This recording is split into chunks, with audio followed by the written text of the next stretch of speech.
Welcome to Chicos 2014. Thanks everyone for coming to the event. I'd like to begin by thanking those returning to Chicos. Thanks for being here this year. And to all the new folks that are attending, we have a packed program that's laid out with very strong speakers, great panels, and presentations to help everyone understand the Caribbean hotel and tourism market. On behalf of all of us at the Caribbean Hotel and Tourism Association, my team, our board, our members, I want to thank all of you for being here, and I want to thank HVS and CTO for allowing us to partner with them to put on this great conference. RevPAR declines. You can see most of the globe was experiencing RevPAR declines in 2009. In North America, record RevPAR declines. Fast forward to 2013, turning tides. Things have recovered by 2013. In fact, we're starting to see record RevPAR levels by this time, particularly in the US. One exception, Asia Pacific. So quick facts in the region, there are 32 islands in the Caribbean. Hospitality and tourism is by far the leading sector, both in terms of employment and in terms of economic activity. In fact, one out of every 12 jobs, the hospitality and tourism sector is responsible for. And in terms of GDP contribution, over 75% on some islands is based on the receipts from tourism and hospitality. Now, if we were to look at the entire Caribbean and try to figure out where the growth has come from over these last 10 years, you can see, very interesting, Canada, 1.4 million growth in visitors. Other, which includes Latin America, 1.2 million, and USA, 900,000. So much of this growth has come from markets that perhaps at first glance you might not have suspected. We have a very interesting panel this morning, really looking at some at a higher level, some of the bigger issues that are impacting the industry in the region, opportunities, constraints, and we're going to try and work through that as a group. We've seen that there's not the traditional lenders that are back. Everybody's looking for tougher deals. But I think the cash flow that the assets are producing, the ability to refresh these assets, I think we can make very good yields going at it on our own.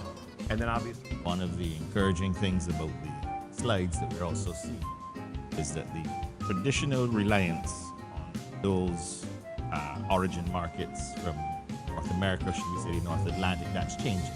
That dynamic is changing. And I think it's a very good thing in terms of making the industry more robust going forward. We're certainly seeing points of origin starting to diversify and also seeing some of the trends that we've seen in the earlier slides of islands that benefit from point of origin from the US and the North American market. Some of the things that we're seeing is a significant increase in demand beyond just North America. We've surveyed Brazilian consumers as an example, and after Orlando, the Caribbean is the market that they want to travel to. I must confess, when Paris first mentioned this subject to me, I thought, wow, that's brave, because these discussions typically are dominated by the long-established financiers in the region. I think the theme of this particular conference has been over the last couple of years is still, to a certain extent, true. It's certainly difficult to source capital for the Caribbean. I think it's getting easier, and I think it's going to continue to get easier as we get through this part of the cycle. I think the Caribbean is... Highest on our list, but most impossible in the whole Caribbean is St. Bart's, obviously. There's no such thing really as land left in St. Bart's to do anything, but the existing high occupancies and high room rates there are fabulous. There's this paradox in the business that I'm learning, because the world seems awash in capital in a very low interest rate environment with asset prices very, very high across a lot of classes. And yet it's very, very hard to find a deal that works from a return point of view. So I think of Yogi Berra's famous quote about some restaurant who was asked about it. He says, well, nobody goes there anymore because it's too hard to get in, because it's too crowded.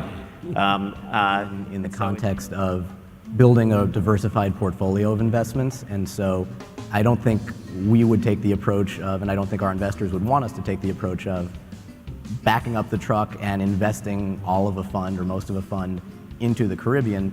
We look at it more from the perspective of, within the context of what should be a well-rounded, well-diversified fund, is there a place for the Caribbean as almost a permanent niche asset class? The metrics of the lodging industry in the Caribbean are very healthy, right? Occupancies, ADRs are good. Airlift. If you remember about 15, 20 years ago, we were pretty heavy in Africa.